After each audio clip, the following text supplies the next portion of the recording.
Hi guys, welcome back to my channel.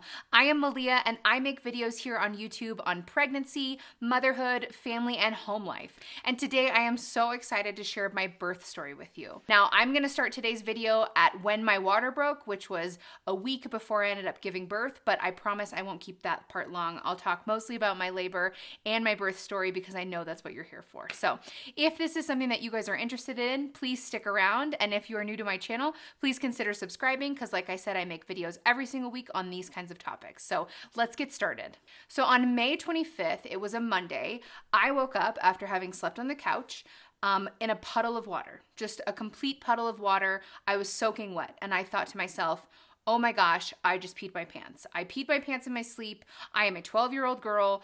I guess 12-year-olds don't pee their pants, but I'm a 6-year-old girl, like, oh my gosh, what just happened? So I got up and I decided to go take a shower and like rinse off. After I got out of the shower, it was still like dripping and like leaking, which is probably TMI, but this is a birth story, so you're gonna get some TMI. So I had my husband come and look. Chase, I was like, Chase, what's going on? Do you see that it's leaking? And he said, I absolutely see that. So we decided to call my midwife. And she was like, yep, you need to come in right away. I will check you out and we will make sure that this is not your water breaking. So at this point, I am only 32 weeks and 6 days. So we decide to drive to the hospital to get checked out. We bring a laughable bag with pajamas and like a notebook. But that's about it because we thought, no, there's no way my water just broke. So we go to the hospital. I'm like dripping all the way through the lobby. They don't, because it's 2020 and COVID times, they don't have you go to the ER for the triage anymore. So I just went straight to the main office and then straight to labor and delivery. So they knew I was coming. They had a room ready for me. I got there, they checked me in, and the nurse was like, okay, I need a urine sample and here's a gown I need you to change. And I said, okay, great. Should I keep my bra on? And she's like, well, that depends. Do you want to labor with your bra on? And I'm like, labor? I'm not in labor. Like I'm not having contractions. I just like peed myself. I'm broken. So then things started to kind of feel like serious. So I changed, I took my bra off, and I gave her a urine sample. She's like, okay, I'm gonna go and get you checked in and I'm gonna bring back a strip to where we test to see if the fluid is actually amniotic fluid. So she went and left, and we kind of got settled in, and we were just like, oh my gosh, did my water really just break? Like, it's starting to feel real. So then once my nurse finally got back with that test strip, I was just kind of explaining to her, I was like, yeah, I mean, it feels like I'm peeing kind of, but not really. And you know, maybe it's just my bladder. Maybe I'm just broken. And she's like, well, hopefully that's it because we really don't want your water to have broken. And now I'm really starting to feel like, oh my gosh, this is a much bigger deal than I ever thought it would be. So she uses the strip and tests it. And within like a second, she's like, yep, that's amniotic fluid. And she shows me how the strip turns a certain color when it's amniotic fluid. So it was confirmed my water had broken. So my midwife was already on her way to the hospital and she already knew what was going on, but we just needed to confirm. So then after my nurse checked and confirmed that it was amniotic fluid, she said, okay, go ahead, order some breakfast, just get comfortable. I'm gonna have another nurse come in and give you your IV and kind of get you set up on antibiotics. Then we'll wait for your midwife to come and tell us the plan. So at this point, we're just kind of like, okay, I guess we're gonna get comfy. I'm gonna order some pancakes and we're just gonna chill at the hospital now. So once my midwife finally got there, she checked me and she just wanted to make sure and kind of see how far along I was. So at that point I was, I think, 80% effaced and completely closed. So that was a good sign. Like I wasn't dilating quickly or anything like that. But she said that I was having contractions. It did show that I was having contractions. I didn't realize that or feel that, but that's sort of normal for how far along I was, but I didn't know I was feeling contractions. It just felt like, you know, kind of like tightening, cramping, pressure. So at this point, my midwife says, okay, now you just wait. You are not going to leave this hospital without having given birth. At this point, what we're going to do is we're going to keep you pregnant. If you go into natural labor, we'll let it happen. We're not going to stop you, but we're just going to keep you pregnant until 34 weeks. And then at 34 weeks, we're going to induce you. So the plan was to give me 2 steroid shots the first night and the second night, just to help the baby's lungs kind of develop quicker, and then keep me on antibiotics in case there was an infection. So they kept checking my temperature like every 3 to 4 hours. They had me on antibiotics and things like that, just to make sure that I didn't have an infection. So over the next 9 days, we sort of chilled out. We just kind of waited for, you know, whatever was going to happen.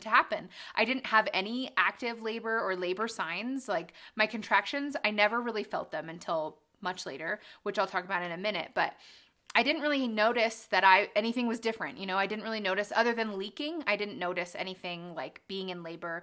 I didn't have contractions that were strong. I didn't have any sort of symptoms of an infection. So it just felt kind of strange to like sit there and wait, but that's ultimately all we could do.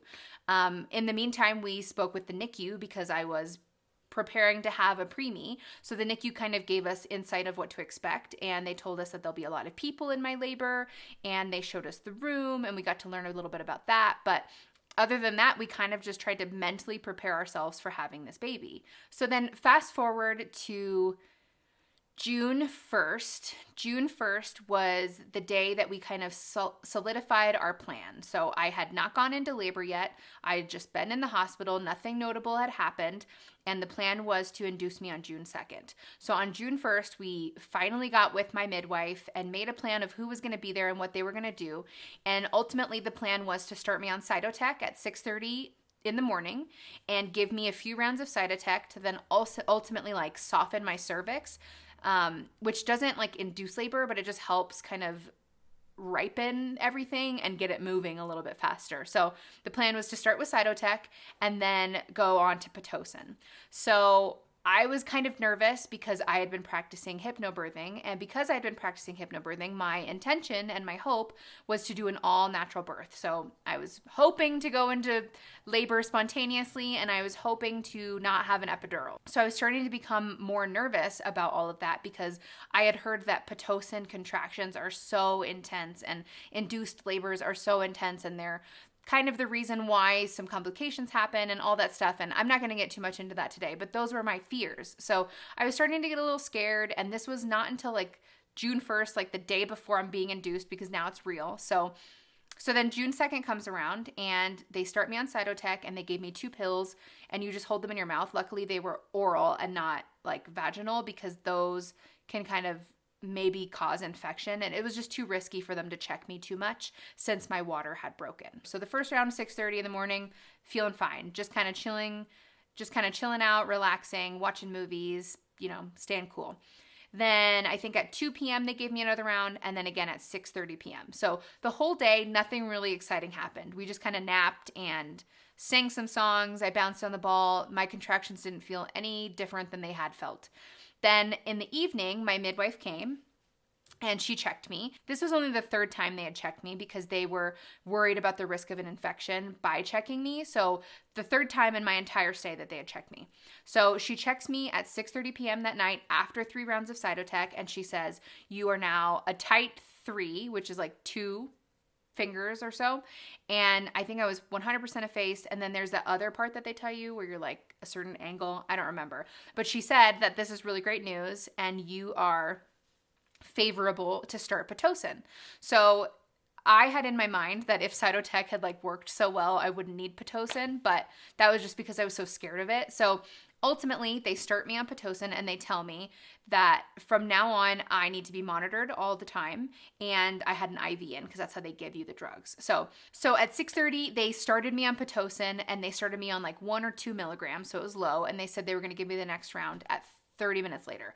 So we did the first round. I was just sitting on the exercise ball, feeling good, kind of dancing and singing. Then they gave me the next round, and things were starting to get more intense. This was probably like 7 o'clock at night. So then by 8 p.m., I'm still on the ball, and I'm still kind of like doing okay, and I'm feeling the contractions. But we decided like things are moving, and it feels like they're moving pretty quickly. Let's close the blinds, turn off the lights, and like really get into go mode. So at 8 p.m., let's see what my notes say, because this is where I kind of blacked out. So these are just the things I remember, also with what I've talked with my husband.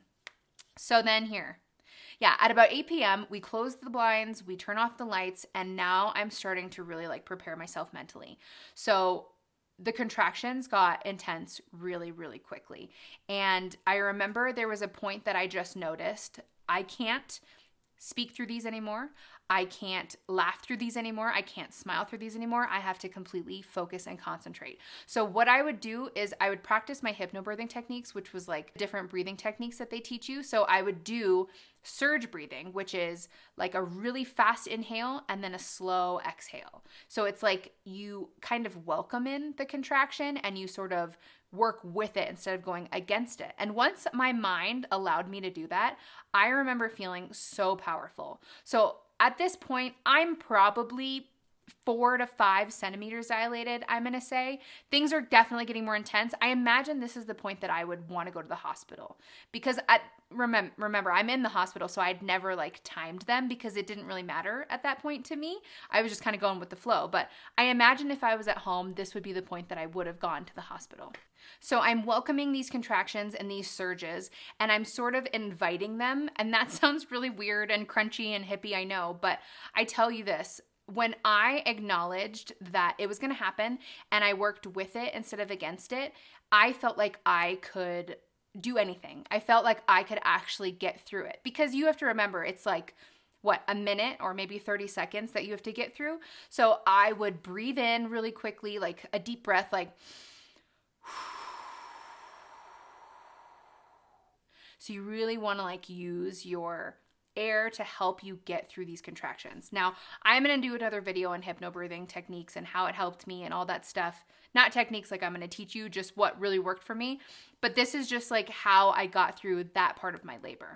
At this point, I was also starting to feel some serious like tension in my stomach. Like it was the first time I really felt the contractions, like for what they were going to be and how much more intense they got. And so I would get on the ground and I used the exercise ball and I would just like lean over it, like I'd hug it.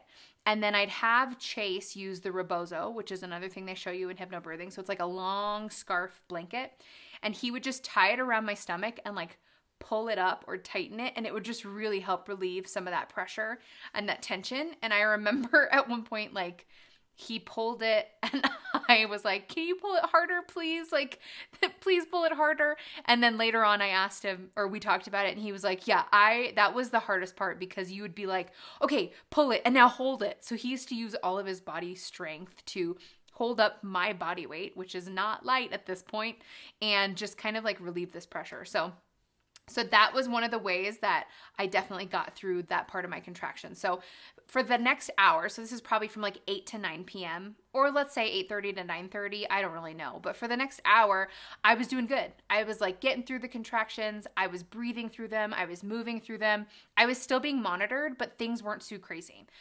Things started to get a little crazy when the remote monitor stopped working. So I had problems with this my whole stay in the hospital. They just didn't really like me. Like I didn't know it was a boy at the time, by the way. It was a surprise gender. So the baby really moved too much and the positioning was not ever good enough for the remote monitor. So the one that was wireless. So at this point in my labor, this was about an hour and a half, an hour in, I remember they said, okay, we need to move to the wired monitors because we're not getting a good signal. And because you're on Pitocin and all this stuff, we need to be on you at all times. So this was probably the worst part of my labor. And I don't mean worse in pain. I just mean worse in inconvenience because having to be hooked up to an IV is one thing.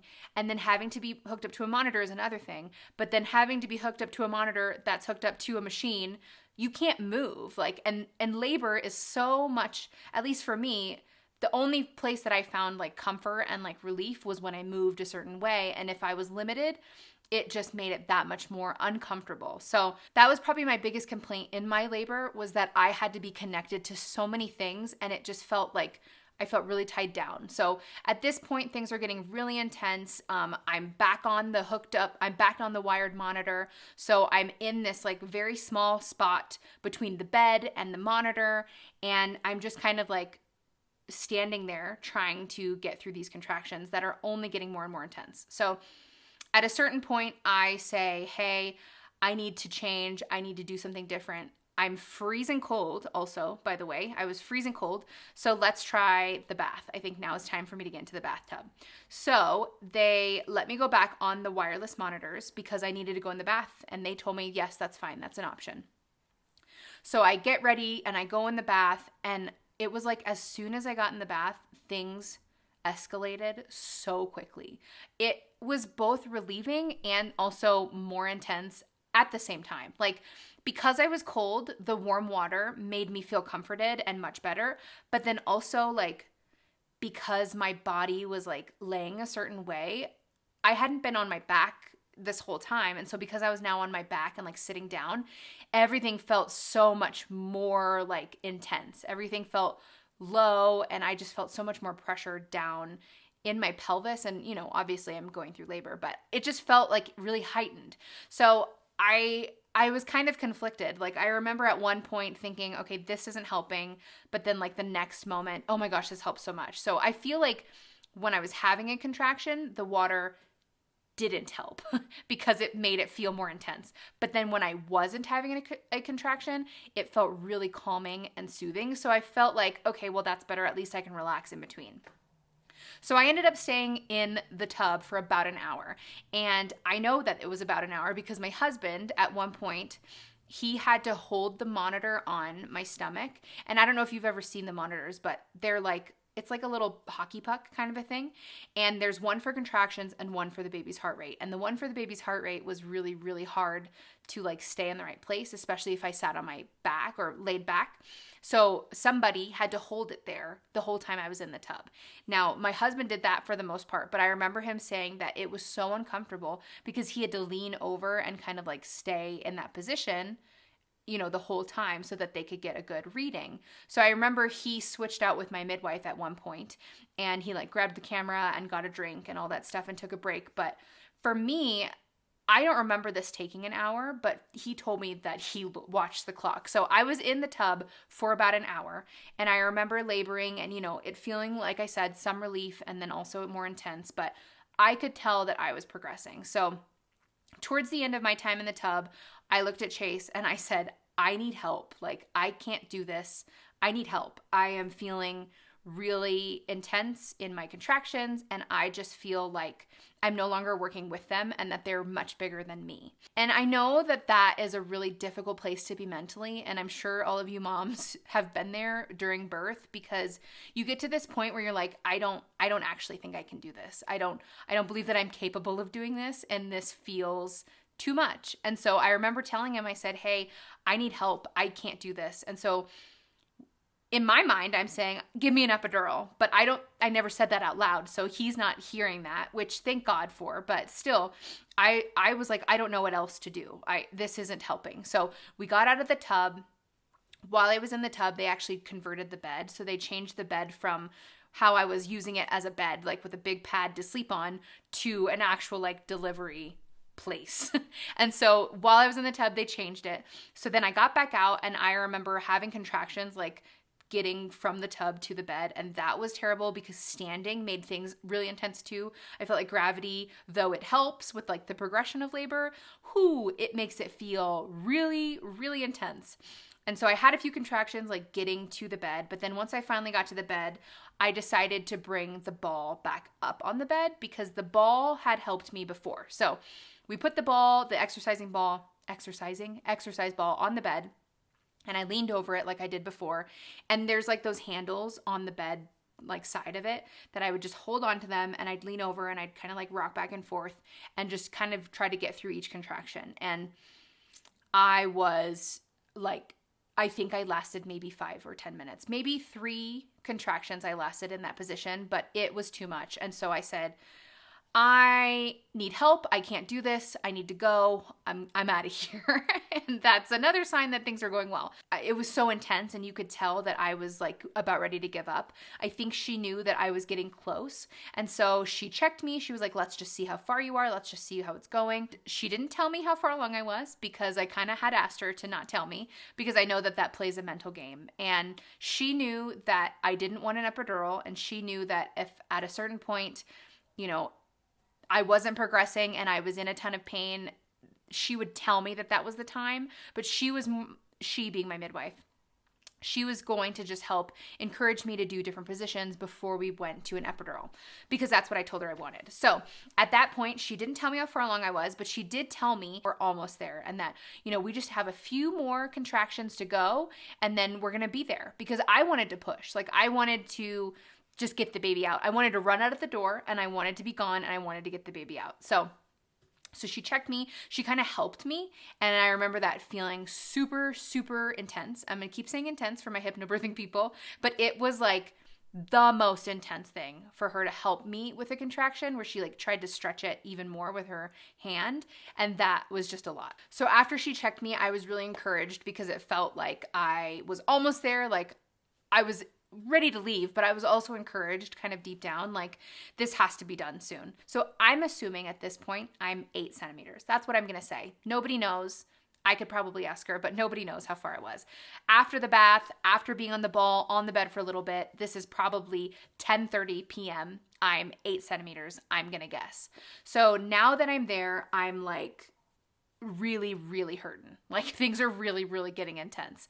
And I said, okay, I need to change my position. Let's lay down. Now, this is the one thing I did not want to do during my labor. I wanted to not give birth on my back because all I've heard is that it's like it's the least efficient way to give birth to a baby. Like be on all fours, be on your side, stand up, squat, do all of these things, but laying on your back is not efficient. So I wanted to avoid it at all costs because I thought that's going to be more painful. But I remember thinking, this is the only thing I can manage to do right now. So I remember saying, I want to turn over. And I also remember saying, I have to poop. But this wasn't like an emergency one. This was just more like, things are getting low and I kind of feel like I have to poop. And so then I had Chase lift up one of my legs, and that kind of helped relieve some pressure as well too.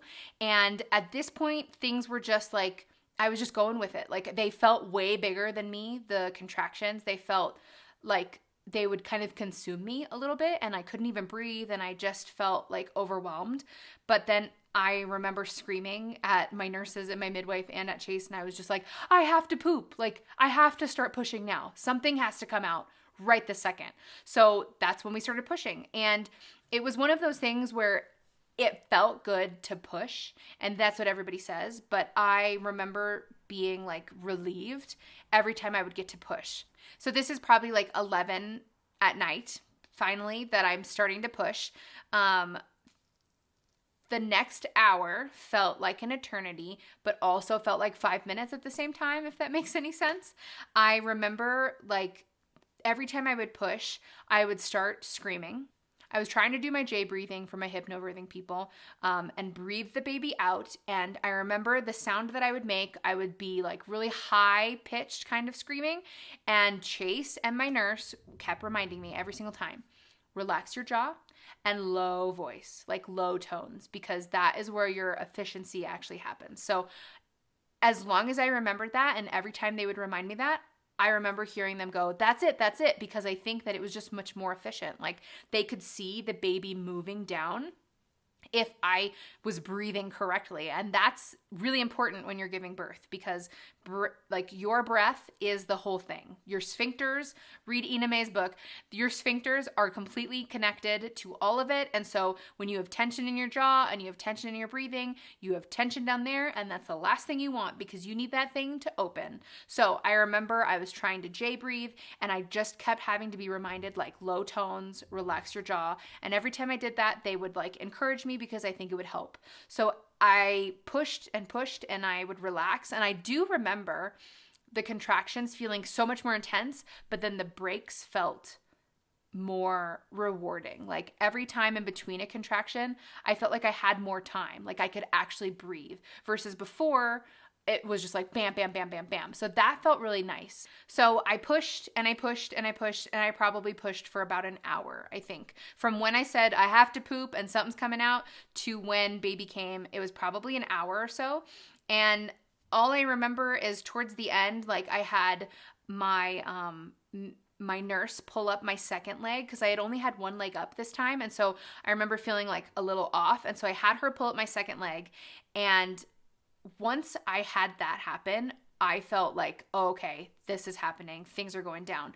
And I think I had maybe 1 or 2 pushes, and then baby was out. So I screamed, and they would remind me, relax your jaw, and go, oh, and do really low, like you sound like a cow, you sound like an animal, but I promise you it works. Really low, like tones. And once I did that, like things were moving. And then at one point, my midwife said, okay, like Chase and him could see his head, their head, because we didn't know what it was at the time. And she was like, do you want to feel it? And so I felt his head, and that was insane and really motivating because I'm like, well, he's right there, so let's get him out. After she had me feel his head, I'm pretty sure I pushed maybe 2 or 3 times before he came out. And the last push that I gave that birthed my son, I started off with a pretty like high-pitched scream again, and they reminded me, relax your jaw, lower tones, and I pushed like I've never pushed before. It was very efficient though, like I was still breathing, but I was loud, like super, super loud screaming. And it was like probably a 30-second scream, like just all the way through until he was born. And then it was a just cry, like bawling, tears. I don't even know if I had tears in me. I was like just overwhelmed and so thrilled that I had actually done it. So I had completed the one thing that I wanted, which was to give birth to my son healthy and naturally without an epidural. And I was so excited about it. I was like, I felt like a total badass. And then I remember like afterwards, you know, they have him come out and he's still attached, and they said he had a short cord. So I remember when I would pull him up, it like snagged a little, and that would hurt. Like there was a lot of stuff going on down there. My midwife told me that I tore minimally, which was really exciting because I was hoping to not, one, I didn't want an episiotomy, and 2, I really didn't want to have issues with like stitches and stuff. So it was very minimal, and that was really great. So recovery was good. And he was breathing fine when he came out, and I got to see him for a minute before they took him to the NICU.